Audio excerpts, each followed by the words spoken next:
Hola, buenas tardes. Bueno, vamos a empezar un nuevo episodio. Estoy con Enrico Cavaglia, ¿cómo Cavaglia. estás? De IR Arquitectura. Ujú. ¿Cómo Así estás? es. Muy bien, muy bien. ¿Y vos? Gracias por la invitación. De nada, bien. Bueno, contanos, bueno, sos italiano. Yo soy italiano, de Torino exactamente. Ah, de Torino, del norte, pensé que eras del sur por tu acento. Mira, no, no, soy del norte y te aseguro que tengo el acento más torinés imposible. Ah, ¿en serio? ¿Cómo es Sí. este acento? Y se suelen alargar bastante, hacer como las C más abiertas y tener como medio un cantito, pero igual ahora mi acento ya es un mix. O sea, la verdad que ya también, después de tantos años acá, cuando me voy allá, también me miran como, che, ¿qué onda?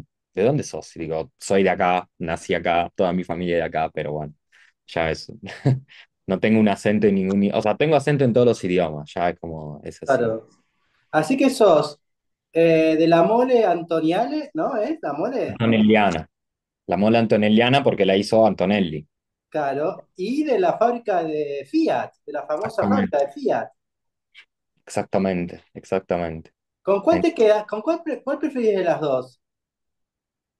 Y son dos cosas completamente diferentes, en época diferente. Me parece que los dos son hitos importantísimos en lo que es la historia de la ciudad y de la arquitectura. Sí, Uno es un edificio que hoy es el edificio más alto, dicen, en mampostería del mundo, que en realidad nació sin un programa, porque en realidad lo empezaron siendo, creo, una sinagoga y después terminó siendo no me acuerdo qué pasó a ser y ahora es el Museo del Cine, como que sí, fue un cargo que vino de que le dieron a Antonelli, que era un personaje bastante particular en Torino, y entonces nada, creo que es un poco un emblema de la época clásica de la ciudad, y después bueno, vino la Fiat, ¿no? La Fiat que fue como lo que traccionó la ciudad de Torino, fue como el símbolo de la burguesía en la ciudad, lo que hizo sí también que la ciudad como creciera un montón, de manera poco controlada, pero bueno, creció un montón. Y la verdad que me parece el Lingotto, se llama la fábrica, el edificio. sí.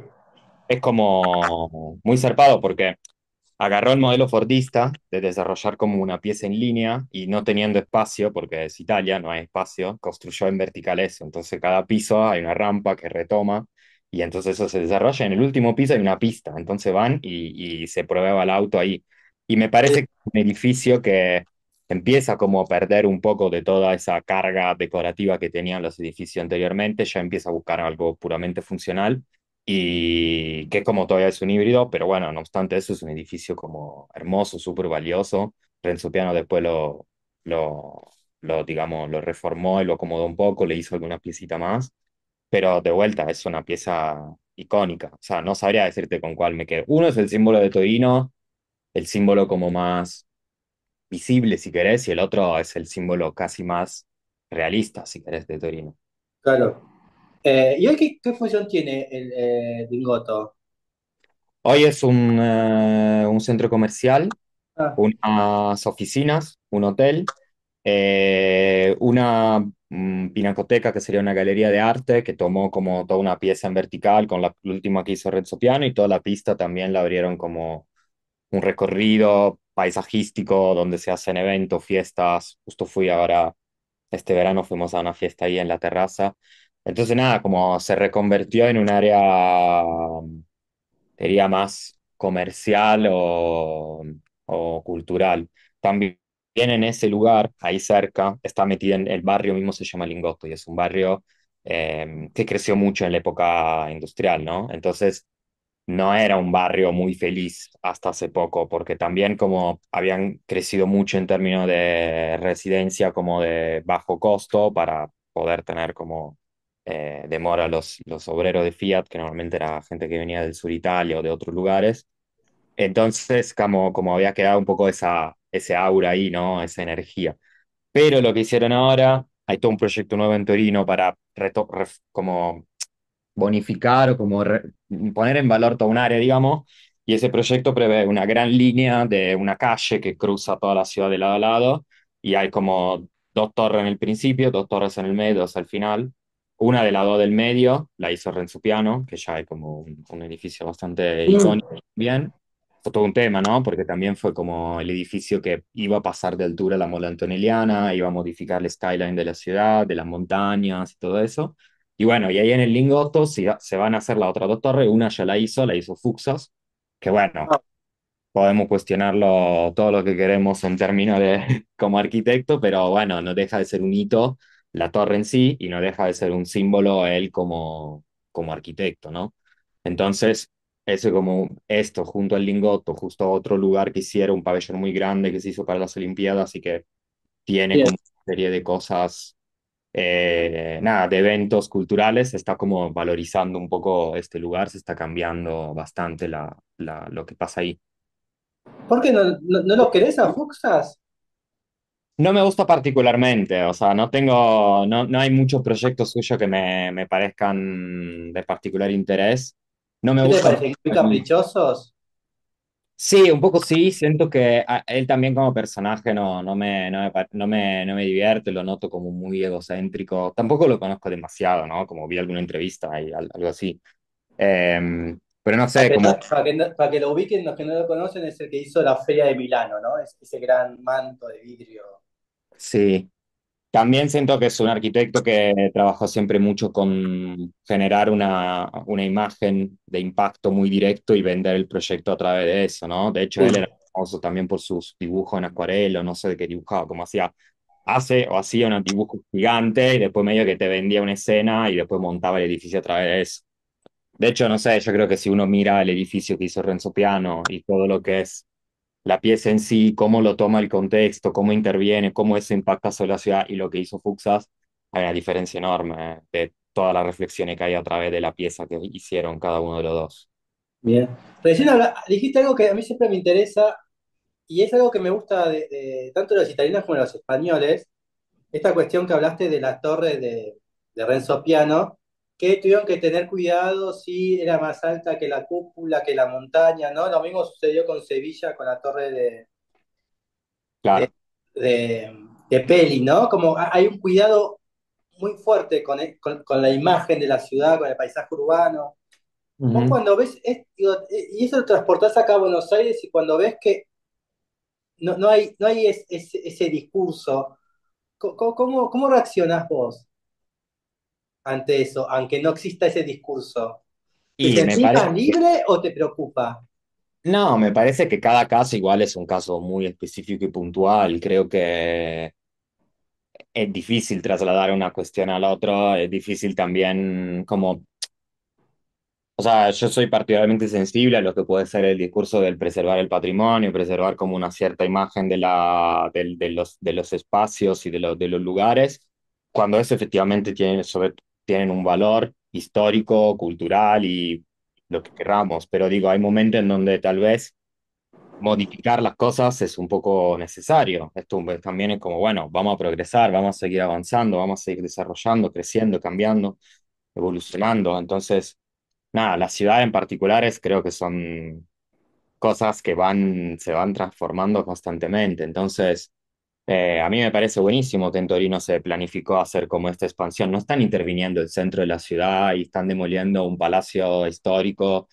Están interviniendo en lugares en donde la arquitectura es una arquitectura de los años 80 bastante polémica, que se construyó medio rápido para poder levantar casas y generar casas, y no hay como una opinión crítica. Digo, no se hizo con una opinión crítica esas construcciones, y tal vez acá pasa algo parecido. Yo estoy súper a favor de preservar ciertos barrios, ciertos edificios, ciertas construcciones, pero me parece que también eso no tiene que ser de manera como lo mismo para todo, ¿no? Me parece que está bueno hablar y definir cuáles son las partes que está bueno preservar, qué significa también mantener que se ha hablado mucho también en estos días con respecto a lo del código, la identidad de los barrios. Mm. Eh, Hay una realidad que la ciudad no está creciendo porque también no está creciendo, eso sabemos que en términos demográficos no está creciendo, pero sí hay una intención a que la ciudad crezca. Entonces, me parece que eh, es necesario seguir como ampliando y seguir como construyendo y modificando la ciudad. Me parece que hay que hacer una reflexión muy profunda sobre cómo se hace, porque el desarrollo inmobiliario así bruto, de donde, bueno, empiezan a aparecer edificios de dudosa calidad y de que realmente lo único que miran son los números, claramente no funciona y esa es la razón por la cual se construyeron muchísimos metros en los últimos años y de todo eso no, la ciudad en realidad en términos demográficos bajó, porque Mm, evidentemente nos están haciendo espacio de calidad. Entonces digo, si nosotros logramos hacer una reflexión profunda, real, que abarque a todos los actores, quién lo tiene que financiar, porque los desarrolladores al final son un elemento clave, quién lo tiene que pensar, que son los arquitectos, y sobre todo quién lo tiene que vivir, que son los ciudadanos. Si logramos ponernos de acuerdo, yo creo que se puede lograr algo muy interesante. Pasó en otros lugares, como se está haciendo. Entonces, digo, acá mismo en Buenos Aires creo que hay ejemplos que son como interesantes en ese sentido. sí. Entonces, parece que ¿Y hay que evaluar punto por punto el caso específico y charlarlo. vos cómo ves eso, también la participación ciudadana argentina con respecto a la arquitectura? Cómo lo ves eso? Para mí hay un punto, o sea, no sabría cómo articularlo. Yo creo que sí, estoy de acuerdo con que eso está sucediendo poco. Yo vi un poco el debate el otro día sobre, que creo que sigue en curso o se terminó la audiencia pública sobre el cambio del código. Lo estuve mirando como alguno de lo que iban a hablar y contar. Y yo había algunos donde digo, bueno, siento que tu reclamo, como tu queja queda un poco en el aire, porque cuando vos hablas que el kiosco de la esquina de a poco va a tener que cerrar porque el barrio está creciendo y que no querés, digo, bueno, siento que es demasiado egoísta también esa postura. Me pareció mucho más interesante cuando llegaba alguien y empezó a hablar sobre cómo en realidad el nuevo código o lo que se está haciendo no tiene nada, no tiene mínimamente un interés o atención sobre todo lo que es el riesgo hidrológico, ¿no? Entonces, como sabemos que hay un montón de arroyos entubados, sabemos que la ciudad Mm, está profunda, sabemos que el nivel del agua está subiendo y eso, no obstante, eso no se hace, no aparece en ningún lado. Hay otra parte del código urbano que en realidad debería ser no me acuerdo el nombre exacto, como el código de paisaje urbano, algo así, no me acuerdo. Bueno, otro documento, digamos, que debería desarrollarse, otra herramienta legal para mantener, digamos, un cierto, que tiene que ver más con el paisaje, con todas esas cuestiones que no se está haciendo y no se está viendo. Entonces me parece que el debate tiene que ir hacia ahí. Creo que los ciudadanos tienen que participar, pero también me parece que hay como diferentes etapas, porque si mandas a una persona que te habla del kiosco al lado de su casa a hablar en una audiencia pública en donde me parece que casi queda expuesto de forma ridícula claro, porque si no tenés a alguien que se ocupa de juntar todas esas informaciones, hacer sí que sean una voz un poco más fuerte, que en realidad es como sacar de ahí un argumento y llevarlo como algo un poco más cercano a ese debate, y es como difícil. O sea, yo vi hablar a ese chico y decía, yo te reentiendo, pero siento que lo que está diciendo acá no les interesa a nadie y casi que pasa por el claro. culo contándolo de esa manera. Y me parece que está mal eso, como que es como también una forma de no cuidar esos recursos que son los ciudadanos, la opinión de los demás, digo. Bien. Bueno, vamos a empezar con los 5 elementos. Primero con obra propia.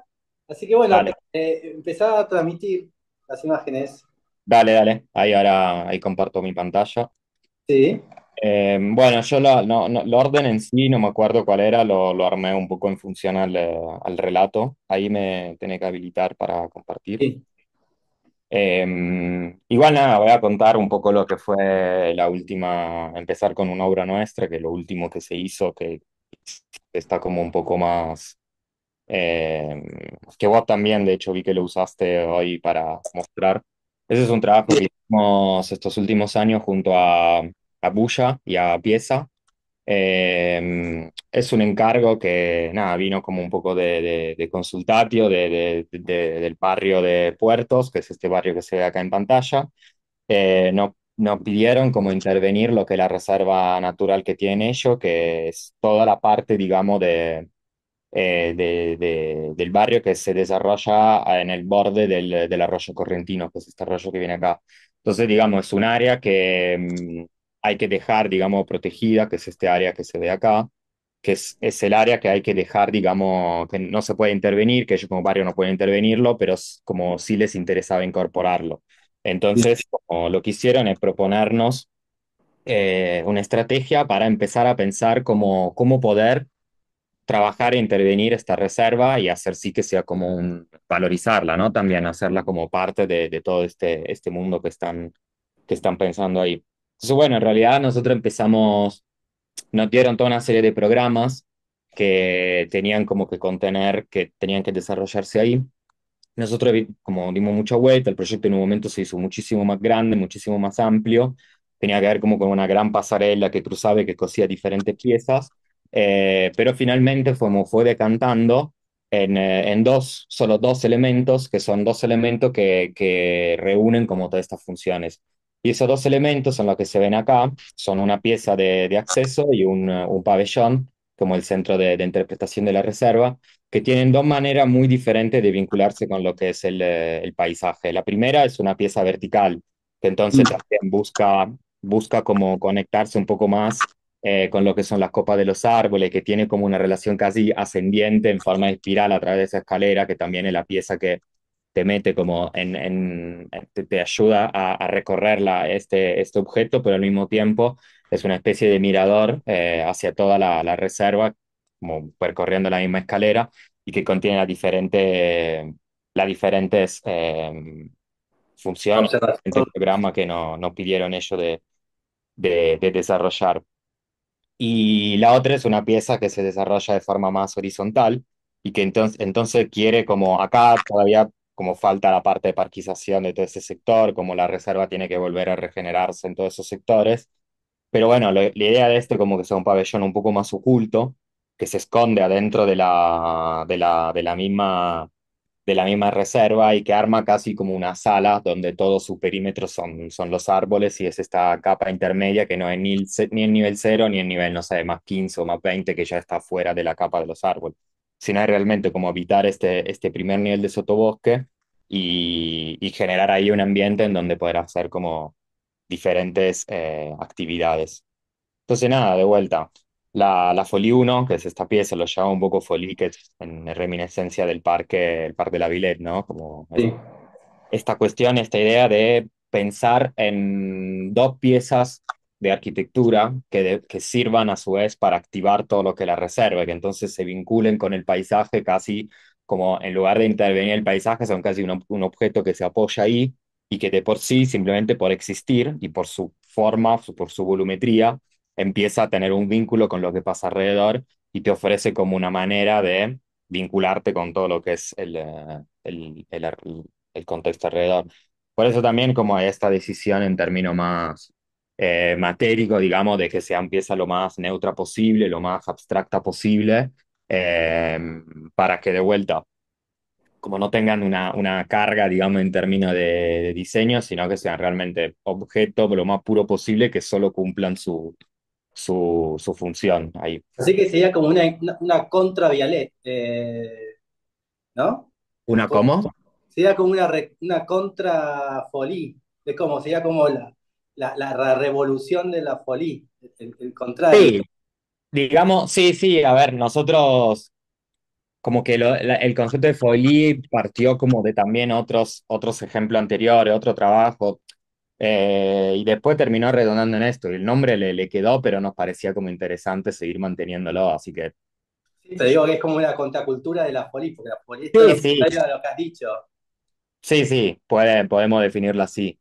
Así que nada, esto tiene como en toda su cara, se ve como esta escalera que tiene una cuestión funcional, pero también es un poco una pasarela que recorre todo el perímetro y te lleva cada vez a observar el paisaje en un punto diferente de altura hasta llegar a la parte superior. Esta es una imagen la parte superior que tiene como si fuese otra caja, otro volumen de aire contenido ahí, que a veces funciona como un mirador, a veces funciona como sala de exposición, a veces funciona simplemente como un lugar de contemplación en donde te estás aislando en realidad de lo que la reserva, ¿no? Te estás como metiendo dentro de esta caja que te tamiza la vista, pero en realidad te la va filtrando todavía, generando como un nuevo paisaje, si querés, un nuevo ambiente, Mm. ni interior ni exterior.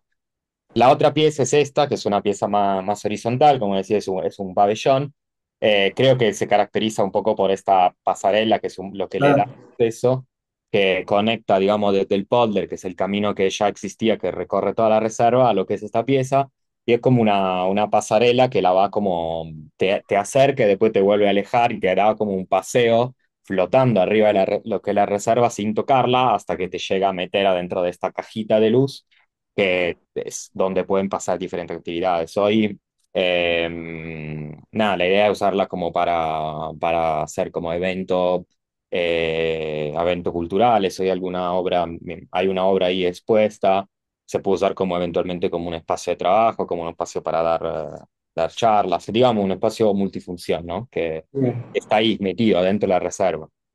Y el equipamiento está elevado, una cuestión de la tierra y del agua, ¿no?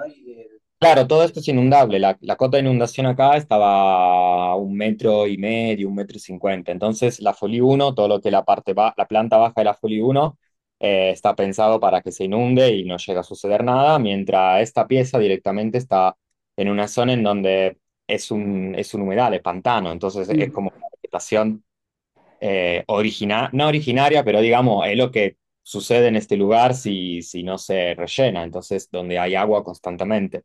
Entonces está apoyada casi en un lugar en donde hay agua que se veía, creo, en la primera foto que mostraba de esta pieza, que de hecho acá y todo esto no es este es parte no de la excavación, sino el movimiento de tierra que se hizo para poder construir en sí la pieza y acá justo se había llenado de agua.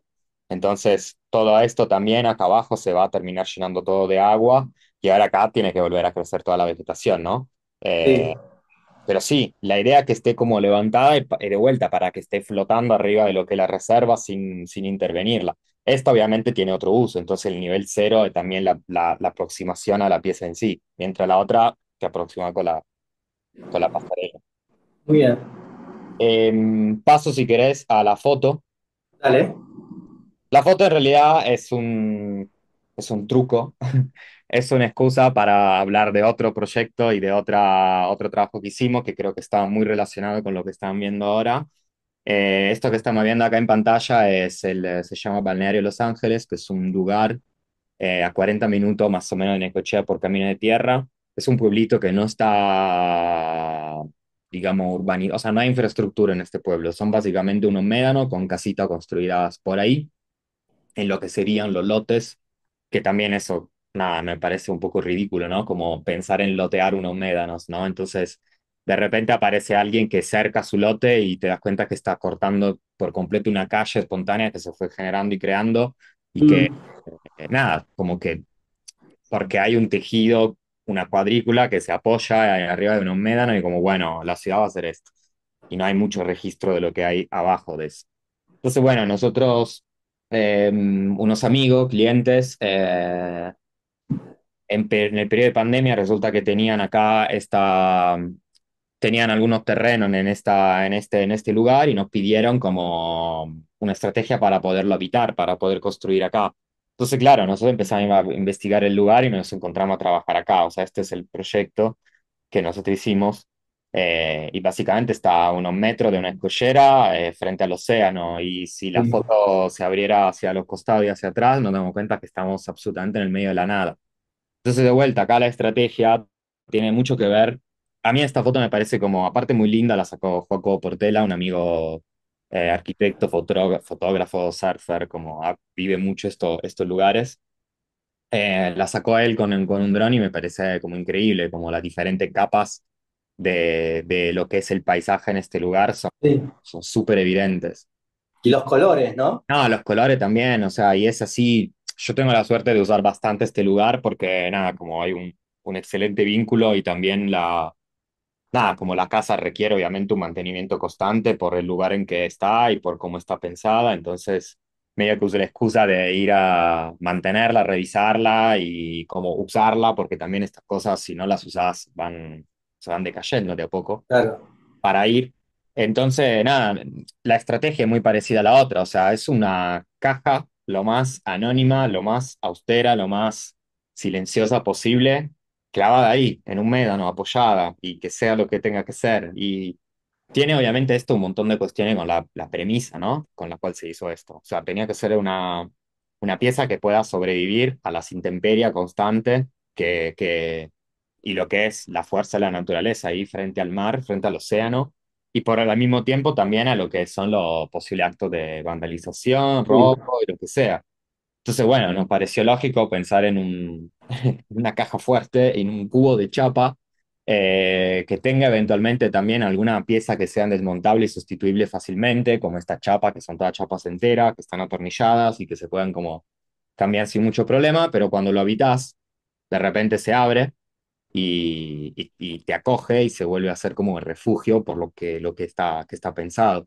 Ese es un Sí. lugar en donde si el clima te permite vivir el exterior, vas a querer estar en la playa, en la arena, y si el clima no te lo permite, vas a querer estar adentro del cubito cerrado. Sí. Entonces, mucho más que esto Pues no. tampoco tiene ventana, tampoco es translúcido, ¿no? Bueno, tiene esa ventana que se ve ahí, que si vamos a Claro que ver, se abre la persiana, el sí, portón. bajás ese portón es un poco lo que termina de vincularte con lo que es el paisaje, con esa triple relación que se ve acá justamente, que es un Ahí ambiente, está. un semicubierto y un descubierto. Ah, ahí va. Esa secuencia es fundamental para poder habitar este espacio, porque al mismo tiempo este es como si fuese solo un gran ambiente, que pasa de ser un ambiente interior a ser un ambiente exterior. La carpintería se abre por completo, entonces tiene una continuación y te permite también, cuando hace frío, poder como achicar este espacio e irte hacia lo chiquito más para adentro.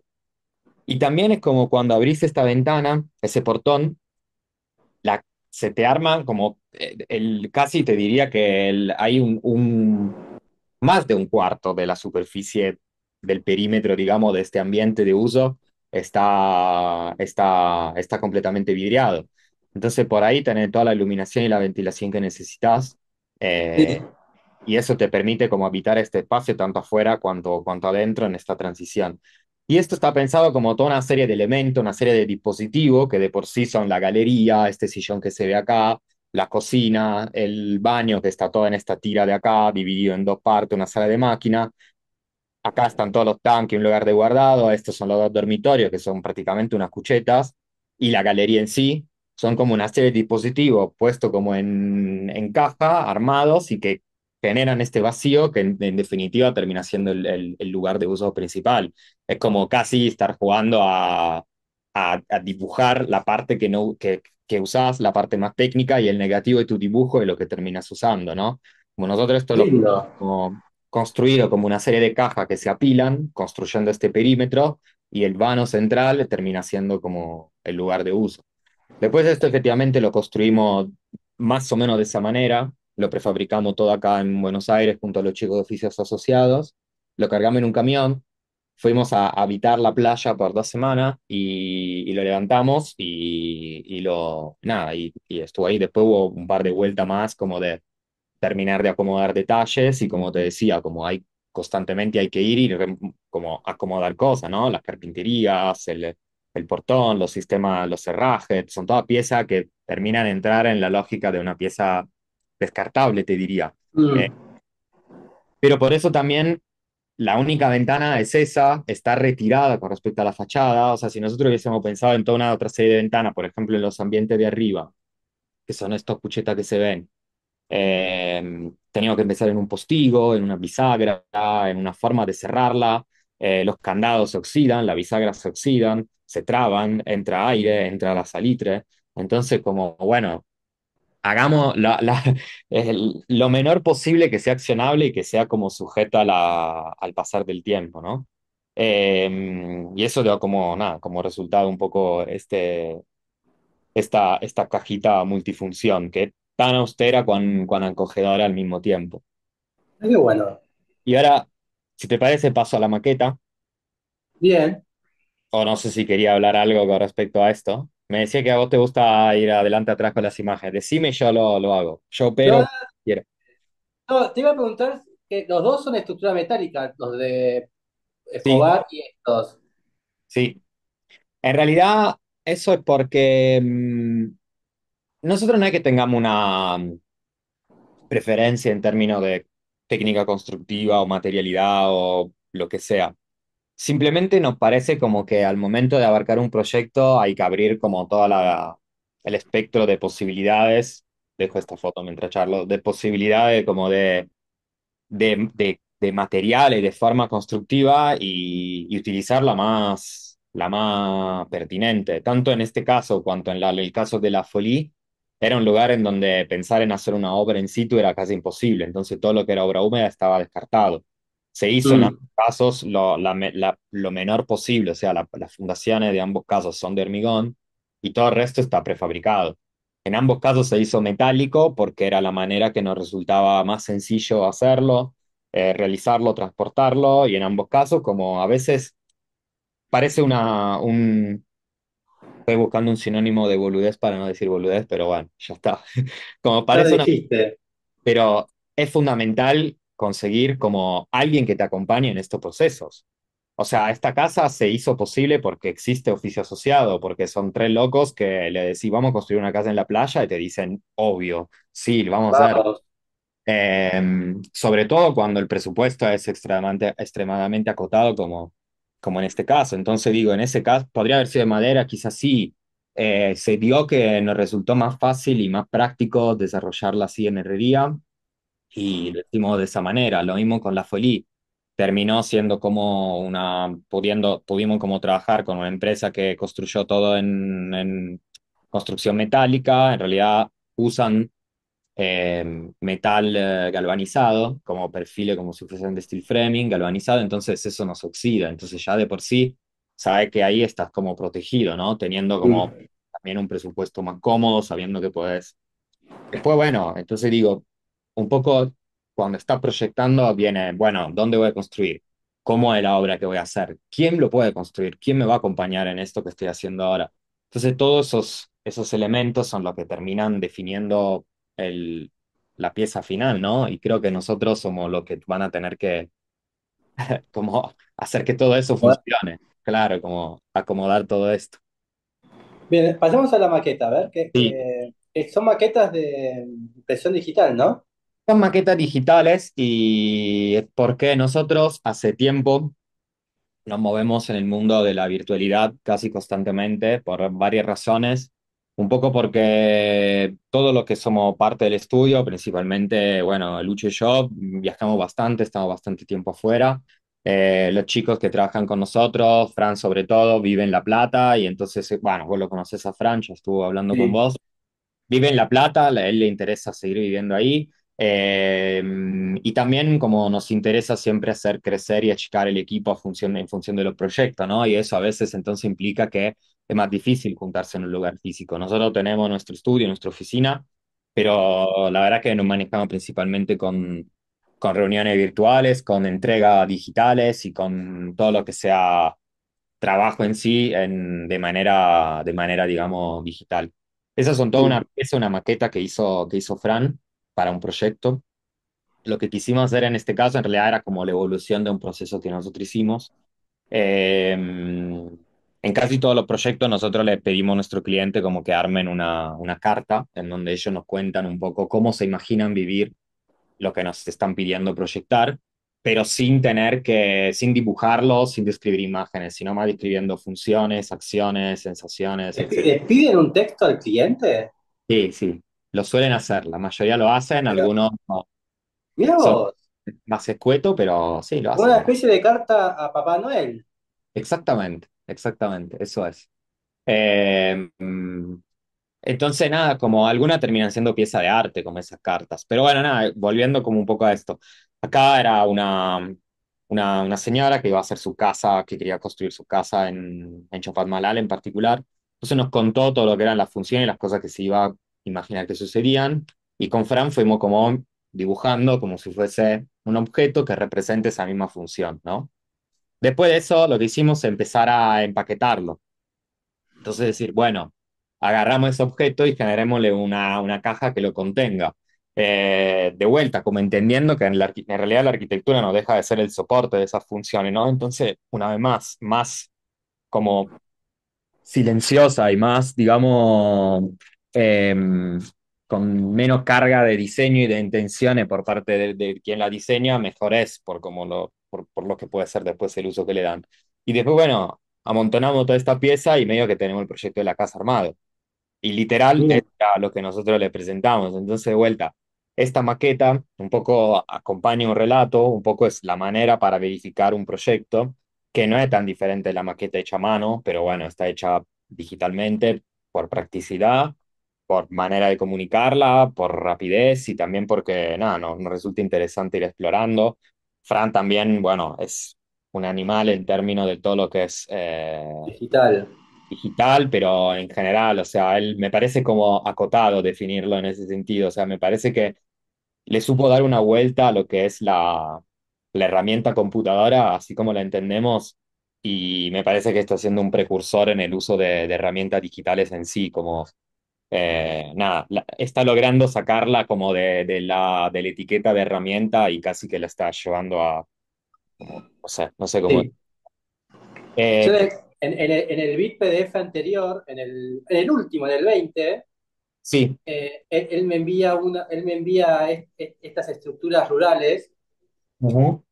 y, y bueno, y después hubo un texto ahí metido en el medio y bueno, si lo quieren comprar, lo pueden comprar. Pero bueno, es un texto que hizo para la revista. Claro. No, no, obvio, obvio.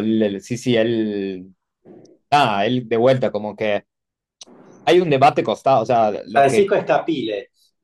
es Capil, sí. Nada, lo que entre nosotros, digamos, hay un debate constante, estamos siempre hablando de estas cosas, digo, después lo va investigando y desarrollando con estos ejercicios que hace con inteligencia artificial, pero digo, no es algo únicamente, digo, la imagen termina siendo su forma de comunicarse, pero hay como una carga atrás muy importante, muy interesante que está bueno investigarla y verla. Hay algo que me parece lindo, porque esta relación de la casa que uno pide a Papá Noel, y Sí, después el resultado de las maquetas tiene algo también a casa de juguete o a situación de juguetes, sí, sí, esto sí, en este caso sí, pero justamente esto también nos sirve para ¿no? salir. Cómo está hecha la cama, cómo está hecha la escalera, los colores. Tienen algo también del uso de lo didáctico, ¿no? De entender lo didáctico a partir del juego, ¿no? Sí, sí, obvio. Yo creo que también esto nos sirve a nosotros para, de alguna manera, para evitar de llegar a una imagen, porque si vos llegás a una imagen muy rápidamente, estás como enfrascándote en esa y después querés lograr conseguir construir esa imagen, que de vuelta, fuksas. Al mismo tiempo, cuando lo comunicas a la otra persona que está del otro lado, que tal vez es como la imagen es lo más directo y lo más que le queda más grabado, después quizá viene y te corrige, che, pusiste una manija color bronce y la verdad que yo me la imaginaba plateada y como, no es por ahí el debate, no estamos hablando de eso. Entonces acá, si ves, no hay nada que se pueda cuestionar, no existe, no hay No. arquitectura y al mismo tiempo hay un montón de arquitectura. Entonces me Mm. parece que es también una estrategia para evitar meterte en un discurso que no te interesa meterte.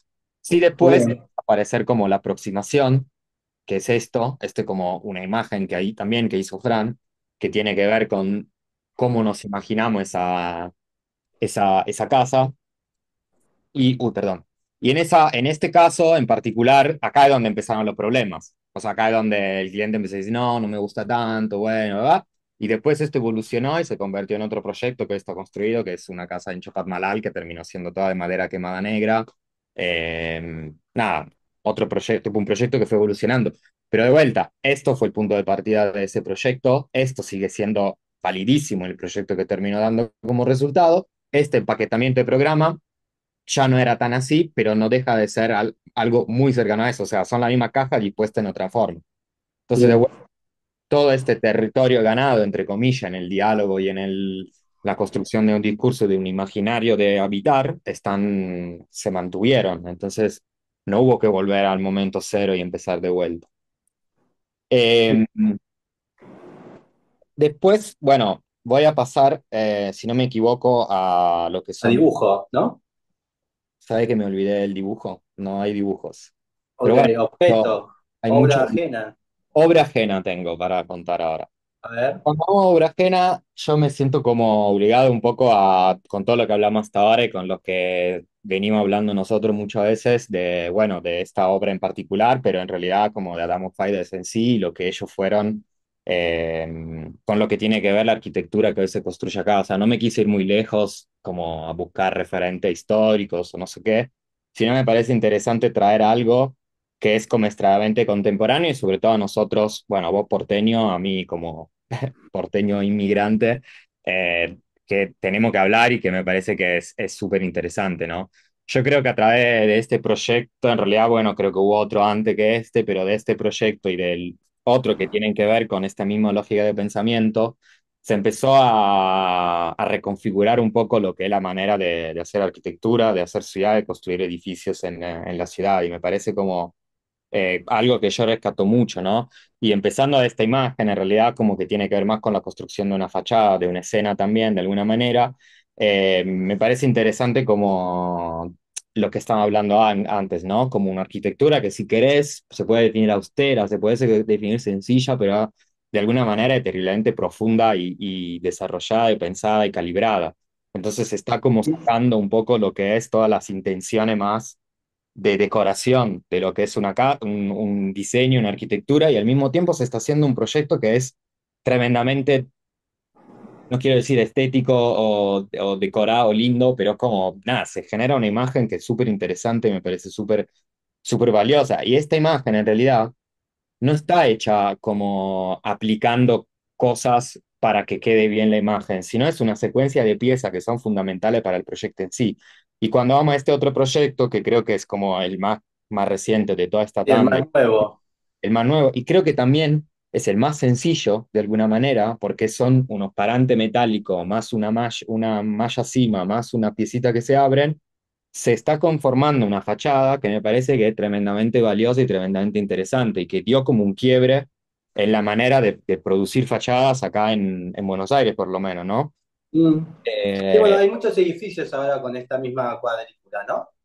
sí, para Como mí es como, no sé, Torneo, Adamo Fiden ahora. sí, sí, para mí es como hay muchísimos que son así, me parece inclusive interesante, me parece divertido como hay otro más de ellos y de otros, podríamos incluir, no sé, los mods, podríamos incluir quizás muchos proyectos que hicimos nosotros y no llegamos lamentablemente a construir.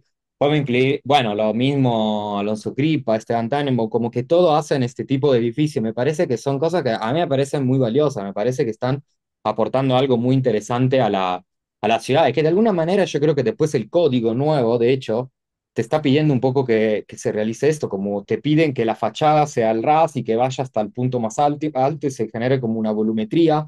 Y acá hay una manera de interpretar esa volumetría, pero dándole un espesor y dándole como un lenguaje y una calidez que me parece no secundaria. Entonces, como este trabajo sobre la fachada, eso, como sobre eso se reflejan, digamos, y el interior me parece increíble, me parece que ellos fueron como los que un poco incursionaron en esto y lo hicieron factible, porque acá podemos hablar de unos toldos que son importados, que tienen un cierto valor y no sé qué, pero acá no.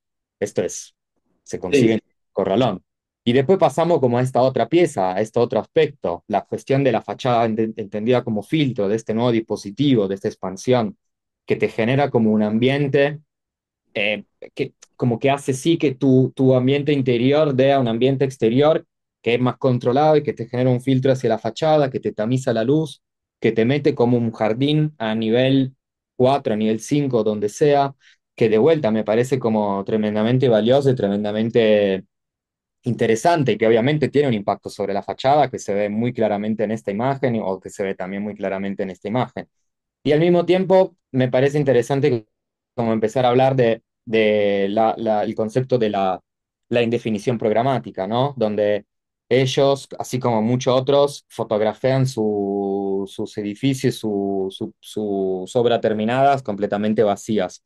Y eso en realidad me parece otra elemento y otra función como fundamental en un proyecto de arquitectura, que de vuelta es lo mismo que veníamos hablando en los proyectos que yo te iba mostrando y contando antes, ¿no? Como que todas estas cuestiones retoman un poco esto, o sea, la posibilidad de que tu proyecto, que esta pieza, que este ambiente que se esté generando, tenga las condiciones tales de que se pueda reconvertir en lo que sea. Entonces puede ser que, por ejemplo, esta es la imagen de, acá estoy mezclando a propósito plantas y fotos, sí. dos o tres edificios diferentes, justamente porque ya me parece que no es importante el edificio en sí, me parece más importante el discurso el relato que se está generando y la metodología proyectual y de generar como arquitectura y ambiente y ciudad a su vez, ¿no? Sí, Entonces, pero además porque se van repitiendo, ¿no? Las cosas. sí, se va Pues, repitiendo, se van cada reinterpretando. caso van mejorando o empeorando, pero es como igual, es lo mismo. Claro, El mismo concepto. es parte del mismo debate. Se nota claramente que en esta etapa de lo que fue su trabajo estaban investigando esto y lo estaban llevando adelante y creo que como ya hay una cantidad de contenido generado que es ya de por sí Mm.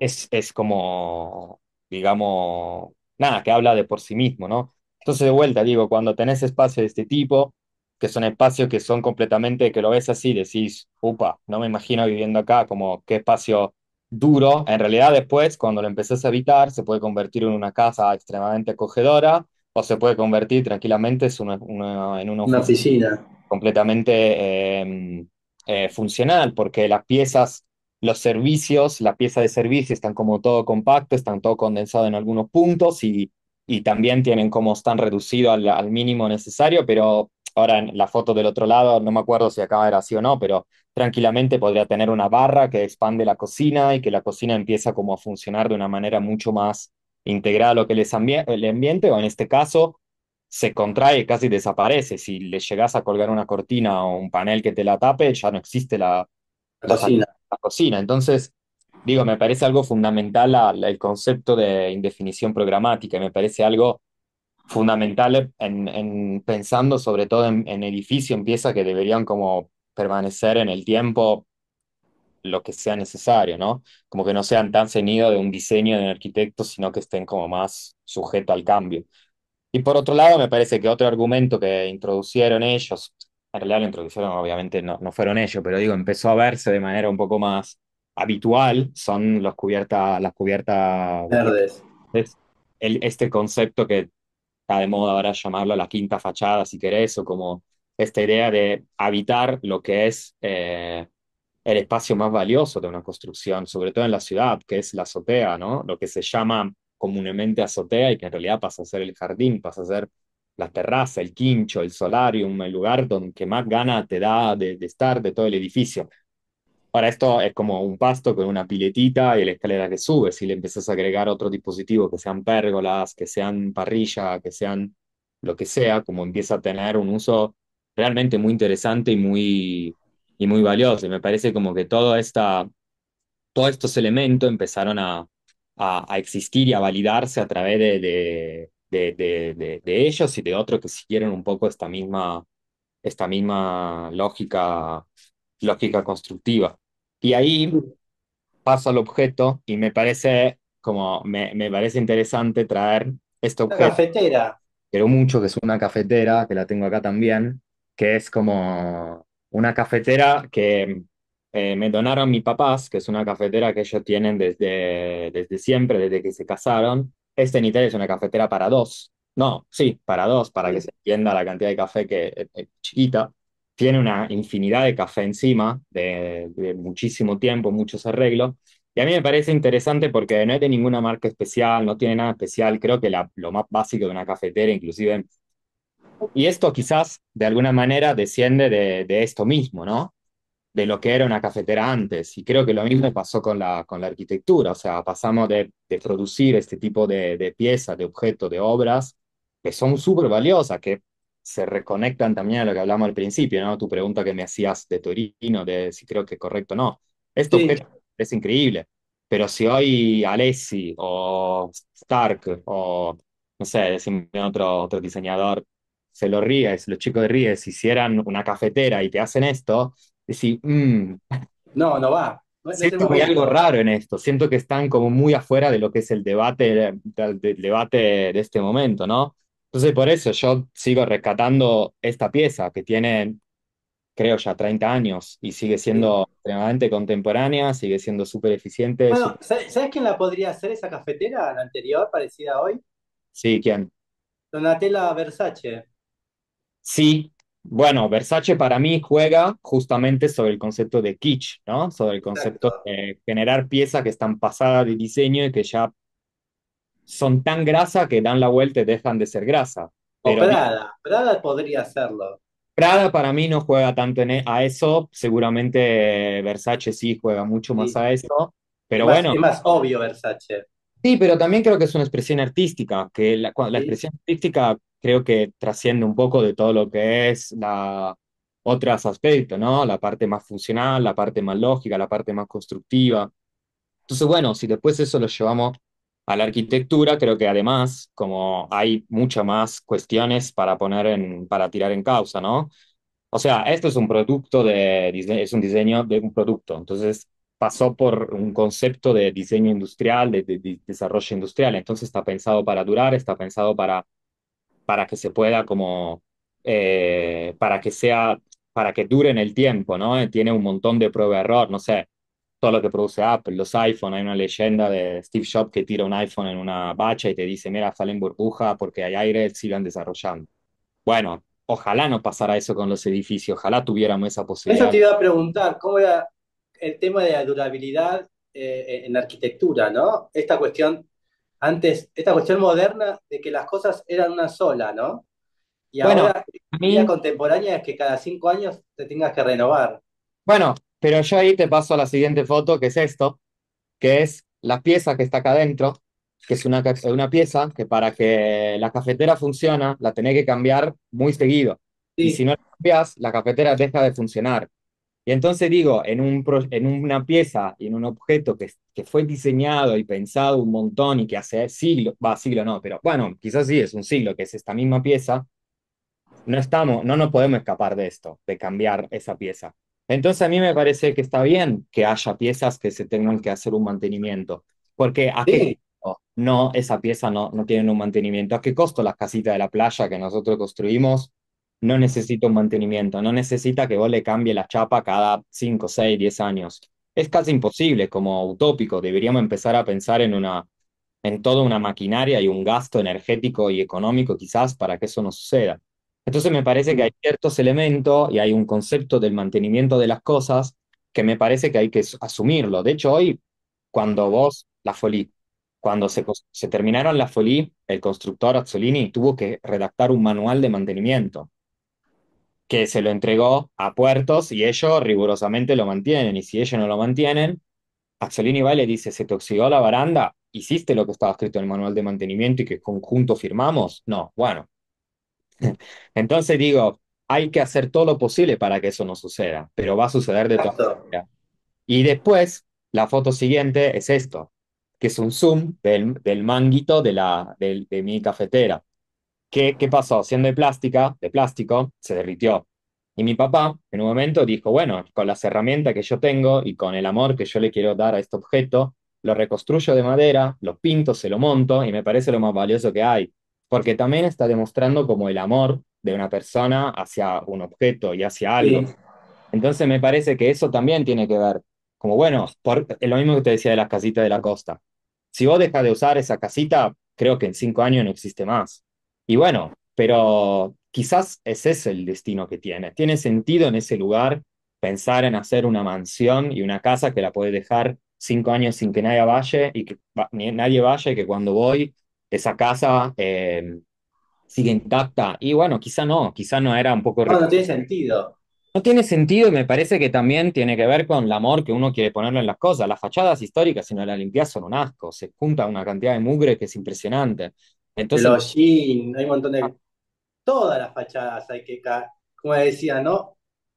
Todo hay que pintarlo cada 5 años, hay que limpiarlo, claro, todo, ¿no? Todo se viene abajo y es lo que vemos a veces en Buenos Aires, ¿no? Que vas pasando y dices, uy, qué lástima, ¿no? Este edificio como está. ¿Por qué no sí, le sí, dan un poquito de limpieza, sí, de obvio, obvio. cuidado? Bueno, hay algunos edificios que de por sí están pensados, están hechos para que envejezcan y para que cuando esté todo oxidado siga siendo una bomba, siga funcionando. Y bueno, podemos hablar como una cuestión más estética. El óxido después en realidad empieza a impactar también sobre la parte más funcional, ¿no? Mm. Las cosas dejan de funcionar, se empiezan a caer, se rompen cuando están demasiado oxidados. Pero bueno, nada, me parece que el mantenimiento y la atención y el cuidado de las cosas son fundamentales por este tipo de arquitectura que se está pensando, se está planificando y en general por todo lo que sea cualquier tipo de pieza, que sea una cafetera que se pensó, se estudió, se desarrolló por siglo, o que sea un proyecto que muchas veces lo terminás armando a los ponchazos con un presupuesto ínfimo y por única vez, porque cada proyecto de arquitectura no deja de ser un proyecto y un proceso único. Entonces, metiste un error ahí, bueno, si volvés a repetir ese detalle vas a intentar mejorarlo y hacerlo mejor, pero digo, no hay mucha manera. Los edificios de Mies posiblemente se oxiden todo, pero son obra de arte y entonces Y se... bueno, están en constante mantenimiento y observación, ¿no? Bueno, pero por eso, como que no obstante eso, se siguen valorizando y en realidad lo único que los pone un poco en crisis y todos esos detalles creo que tiene más que ver con la evolución de la cuestión climática y de la eficiencia de los edificios en términos de eficientamiento energético, ¿no? Eh, me parece que como entran en crisis en ese momento esos detalles, no entran tanto en crisis porque se oxidan. ¿Ya están todas las respuestas, todas las imágenes? Sí, sí, lo voy a dejar con la cafetera esta. Pero O sí, dejar de la verdad que compartir el si querés. dibujo... Ya puedes Sí, dejar de el compartir. dibujo me había olvidado, pero eran cinco, eran obra propia, obra ajena, maqueta, dibujo, maqueta, Perfecto, esto, y claro, me faltó el dibujo, ¿no? Bueno, pues son 5. me olvidé uno, perdón. Bueno, dibujo igual hubo, ¿Dibujás? nada, muy poco, dibujo, algo así, pero muy poco, muy poco. Lo No, di- no, no, no está el dibujo en el día a día. Está más el esquema que el dibujo. Y lamentablemente siempre más el esquema en Zoom que en otras cosas, pero nada, dibujo más por diversión que por necesidad. Me gusta mucho más dibujar al CAD, si querés. Como siento que es la herramienta que mejor me sirve para expresarme. Eh, ¿Y en la computadora siguen usando el CAD? ¿Usan BIM? ¿Usan SketchUp? ¿Qué usan? Usamos un poco de todo. La verdad es que lo que son modelado 3D depende un poco quién lo lleve delante, pero suele ser un modelado SketchUp, después pasado por programa de renderización y después pasado por Photoshop y edición. Todo lo que son dibujos de línea suelen ser dibujo al CAD porque como la que sentimos todavía como la herramienta más cómoda para editar dibujos justamente de línea, vectoriales o lo que sea. Después a veces hay Illustrator, a veces hay como otro programa, pero de base van por ahí. La saxonométrica y todo lo que son volúmenes, depende. Eh, Ahora estamos desarrollando un modelo, importándolo al CAD y editándolo, y si no, a veces directamente es la axonométrica directa, la axonométrica caballera, me parece se llama, desde el CAD y listo. Así que siguen como de manera como más artesanal, como lo menos tecnológico todavía. Bueno, sí, en realidad hicimos proyectos como de más gran escala, lo desarrollamos en BIM. Eh, Fueron en realidad unos proyectos que en un momento nos ocupamos más que nada de desarrollar lo que era la documentación de unos proyectos en Italia de muy gran escala, nos pasaban como los proyectos definitivos y nosotros armamos como una célula paralela al estudio que se ocupaba de eso. Entonces es una herramienta que nos interesa usar, pero me parece que cada herramienta tiene, cada etapa del desarrollo del proyecto tiene sus propias herramientas, ¿no? Como digo, la maqueta que te mostraba antes, eso pertenecería a la cuestión a la etapa de croquis preliminares, si queremos, así como el dibujo que estaba antes. Quizá cuando entras más en etapa de anteproyecto empezás a necesitar un dibujo un pelín más técnico, pero no tiene sentido hacer una casa en BIM para cuando todavía la estás como modificando. O sea, también porque creo que cada línea que trazás debería pensarla y ser algo. Entonces, cuando vos lo dibujás en BIM, tenés como o en 3D inclusive, tenés la tendencia como a dibujar un masacote que no le está dando un significado. Entonces, en la etapa de Exacto. desarrollo del proyecto, creo que es fundamental como seguir manteniendo el dibujo lo más cercano y artesanal, si querés, posible. Después, cuando lo tenés que documentar y tiene que ya ser como algo más técnico, que sea la herramienta más eficiente, digamos. Bien. Bueno, entonces, ¿y ahora en qué andan? ¿En qué andan? Ah, ¿por qué ir? ¿Qué significa ir? Bueno, ir es un poco la herencia de lo que era el estudio anteriormente a que yo me sumara, que eran las iniciales de los apellidos de Lucho y de Andy, que son los dos que empezaron, digamos, Ah, de Rogers. de ahí cuando yo empecé a sumarme en algunos proyectos, de a poco Andy decidió cómo abrirse, yo me sumé con Lucho y de ahí fue como, bueno, de acá ir a arquitectura, como dejémoslo con el verbo y nos parece súper interesante De como no. de acá para allá. Sí, como nos parece interesante el nombre ir, como, no sentir, como el verbo, el concepto de ir, nos divierte también cuando trabajamos con alguien, sumarlo al final de la palabra, o sea, el nombre del otro más nosotros, como con bulla era bullir, con piece, piecir, como así. Con Fran, cuando hacemos algo juntos, le ponemos escapir, eh, entonces, nada, como Ah, es, sí. igual no es por eso, ¿no? Como que no, nos parecía interesante mantenerlo y no, nos sentíamos identificados, es como también algo que medio anónimo, digamos. Fue también como algo que, bueno, vimos los chicos cuando lo veían, como que ya se sentían un poco incómodos en que su apellido fuese el nombre del estudio, sino fue como reformulémoslo y revisémoslo y ahí quedó. Bien, muy bien. Bueno, terminamos. Bueno, Así que gracias. bueno, gracias y nos veremos por la calle. Vale, de una, veremos si Ya nos estamos. cruzamos. Bueno, gracias, muchas gracias de vuelta por la invitación y por el tiempo. Te mando un saludo. Bueno, hasta la próxima. Chao, chao. Vale, chau, chau. Chao.